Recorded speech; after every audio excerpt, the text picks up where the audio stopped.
Hello guys, তো আমি আগের ভিডিওতে বলেছিলাম যে রাখির দিনের আবার আরও একটা ভিডিও আসবে। তো আমি চলে এসেছি সেই ভিডিওটা নিয়ে। তো আমরা চলে এসেছিলাম সবাই মিলে রাত্রে খাওয়া দাওয়া করতে রেস্টুরেন্টে। আর তোমরা তো দেখেই নিয়েছো রেস্টুরেন্টটার নাম কি। রেস্টুরেন্টটার নাম হলো রাজনন্দিনী। এটা কিন্তু হাবড়াতেই।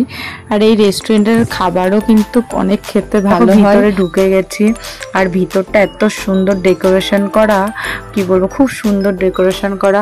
আমি এখানে আগে অনেকবারই এসেছি আর আমার দিদিকে নিয়ে এসেছিলাম। আমার দিদি এটা ফার্স্ট টাইম এসছে। তো আমাদের কিন্তু এখানে রেস্টুরেন্টে আসার কোনো প্ল্যানই ছিল না। আমরা সন্ধেবেলা সবাই মিলে ঘুরতে বেরিয়েছিলাম, একটু টুকিটাকি খাওয়া দাওয়া করতে বেরিয়েছিলাম। তো হঠাৎ করে সবাই মিলে প্ল্যান করলাম না যাই রেস্টুরেন্টে, একেবারে রাত্রে খাওয়া দাওয়া করে যাই। তো চলে এসলাম তাই জন্য রেস্টুরেন্টে। আর দেখো আমার মেয়ের রেস্টুরেন্টে আসার নাম শুনলেই কত আনন্দ, খুশি তো লাফালাফি শুরু করে দেয়। আর ফার্স্টেই আমরা অর্ডার করেছিলাম, আমি না অ্যাকচুয়ালি এটা আমার ননদ অর্ডার করেছিল। এটা চিকেনের কোনো একটা আইটেম ছিল।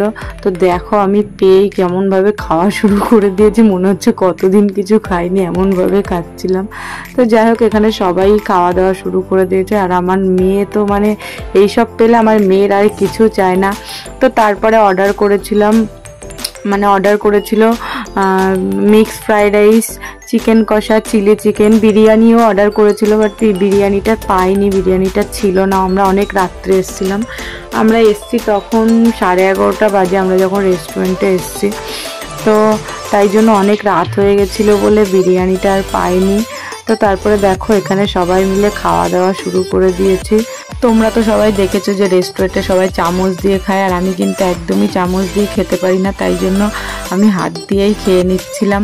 আর আমার ননদ ওর ছেলেকে খাওয়াতে নিজেই খেতে পারছিল না, খাওয়ার চান্স পাচ্ছিল না বলে আমি আবার ওকে একটু খাইয়ে দিলাম। আর ওকে একটু খাইয়ে দিলাম বলে আমার দিদি আবার এদিক দিয়ে বলছে আমাকেও একটু খাইয়ে দে, তাই জন্য আমার দিদিকেও খাইয়ে দিয়েছিলাম। খাওয়া দাওয়ার শেষে আবার এই ক্ষীরের আইটেমটাও নিয়ে নিয়েছিলাম আমরা। তা দেখো আমাদের খাওয়া দাওয়া হয়ে গেছে, আবার আমরা একটু ঢং করে ফটো তুলে নিলাম ননদ আর বৌদি মিলে।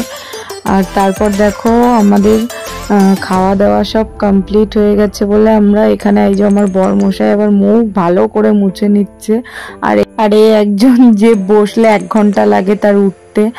আর সবার লাস্টে দেখো আমাদেরকে মৌরি দিয়ে দিয়েছিল খাবারটা হজম করার জন্য। আর আমার দিদিকে নিয়ে আমার বর কিন্তু খুব ইয়ার্কি মারে। তো তারপরে আমাদের খাওয়া দাওয়ার শেষে আমরা দেখো বেরিয়ে যাচ্ছি। আর এখানে দেখো কত সুন্দর, কত বড় একটা অ্যাকোরিয়াম রাখা ছিল, দেখতে খুব ভালো লাগছিল। তারপর আমরা সবাই মিলে বেরিয়ে গেলাম। বেরিয়ে এখানে দেখো আবার একটু ফটোশ্যুট করে নিলাম সবাই মিলে, ঢং করে সবাই মিলে একটু ফটো তুলে নিয়েছিলাম। তো আজকের মতো ভিডিওটা এখানেই শেষ করলাম, আবার আসবো কোনো একটা নতুন ভিডিও নিয়ে। তো টাটা, সবাই ভালো থেকো।